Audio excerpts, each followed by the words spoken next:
Bonjour à tous, merci d'être là. Je suis Gabriel, un des 3 cofondateurs de Carmen. Carmen, concrètement, c'est une solution de revenue-based financing pour les boîtes de software. Qu'est-ce qu'on leur offre? On leur offre une solution qui va leur permettre de transformer leurs abonnements mensuels en avance de trésorerie upfront. C'est axé sur un nouveau schéma de financement qui a fait ses preuves aux États-Unis. Aujourd'hui, les entreprises SaaS ont du mal à financer leur activité correctement. Pourquoi? D'un côté, elles sont très peu bancarisées d'un point de vue crédit, car elles ont peu d'actifs, et les banques, en effet, financent des actifs tangibles, de stock, de l'inventaire, de l'équipement, de l'immobilier. Les SaaS vendent des solutions, des services complètement dématérialisés, donc du coup ont du mal à obtenir des crédits bancaires. De l'autre côté, l'equity est encore cher sous la forme d'une dilution et n'est pas forcément accessible à tout le monde. Tout le monde n'a pas vocation de créer une future licorne ou d'être dans un marché de plusieurs milliards d'euros. En revanche, nous constatons une opportunité qui est sur le business model de l'abonnement. Le business model de l'abonnement manifeste des cash flows qui sont à la fois récurrents et prévisibles. Et c'est aussi un business de vente qui génère beaucoup de data, à la fois par la facturation et l'utilisation de la solution. Avec Carmen, on va venir du coup tirer parti de ces vertus pour octroyer du financement sur une typologie de clients qui aujourd'hui est mal servie. Concrètement, on leur offre une solution qui va leur permettre de transformer leurs abonnements mensuels en trésorerie immédiate. Donc on va venir convertir leur MRR en avance de trésorerie upfront et leur permettre du coup de débloquer un nouveau levier de croissance pour financer leur croissance de manière non dilutive. Comment est-ce qu'on arrive à faire ceci?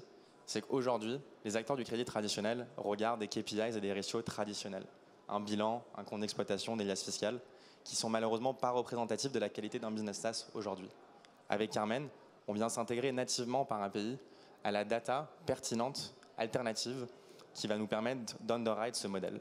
Donc on vient se connecter à leur logiciel de facturation, logiciel bancaire, comptable, analytique et leur outil CRM. Et à travers toutes ces connexions API, on vient récupérer la vraie data qui va nous permettre de mieux comprendre le modèle du SaaS et grâce à ceci, underwrite du financement à travers le Carmen Scoring.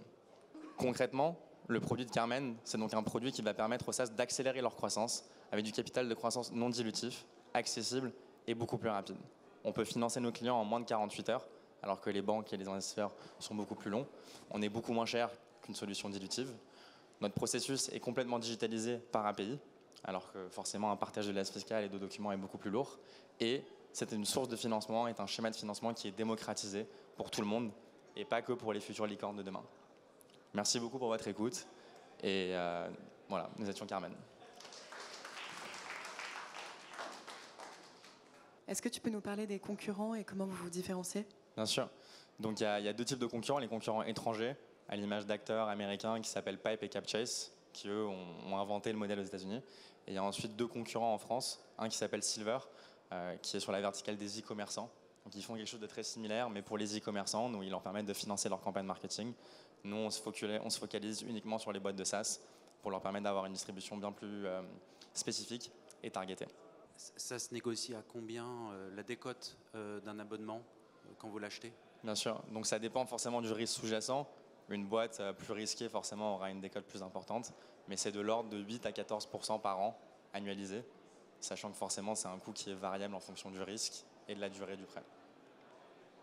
Il faut le relativiser en fait au discount que les SaaS offrent eux-mêmes annuels, qui est généralement de l'ordre de 15, 20, 30%, et donc on est forcément beaucoup moins inférieur à ça. Non, bien sûr, tout est propriétaire, à part une partie du KYB qui est externalisée, mais tout est propriétaire.